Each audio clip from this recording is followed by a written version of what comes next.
स्वाते हा आलेच. निघतोय का मी? हा. जातो आज बँकेत लोनचं काम आहे, बघू काय होते.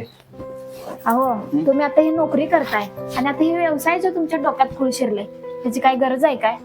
अगं मग गरज नाही तर मला तुला, आपल्या मुलांना, माझ्या आईला एक चांगली लाईफ द्यायची आहे.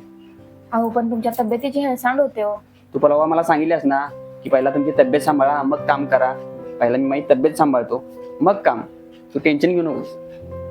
अहो तुम्ही घाई करताय असं वाटत ना काय हो तुम्हाला? आपल्याला मिळवायच्या गोष्टी मिळतीलच की नंतर. नंतर अगे मला सांग, तुला लहानपणी चॉकलेट आवडायचं?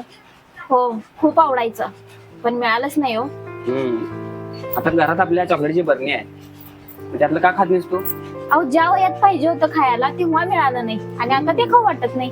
मला सांग, आपण बसनं प्रवास करतोय, आपल्याला खिडकीजवळची जागा पाहिजे असते पण ती आपल्याला मिळत नाही. आणि मला सांग, एक आपल्या ठिकाणी उतरायचं आहे आणि त्याच्या अगोदर आपल्याला ती जागा मिळाली तर?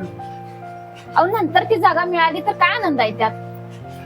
अगं मी हेच म्हणतोय ग, आपल्या आयुष्यात व्यक्ती असू दे, वस्तू असू दे किंवा आनंद असू दे, नाहीतर आपल्याला पाहिजे असलेल्या कुठल्या इतर गोष्टी असू देत, आपल्याला ज्या वयात त्या पाहिजेत ना त्याच वयात आपल्याला त्या मिळायला पाहिजे.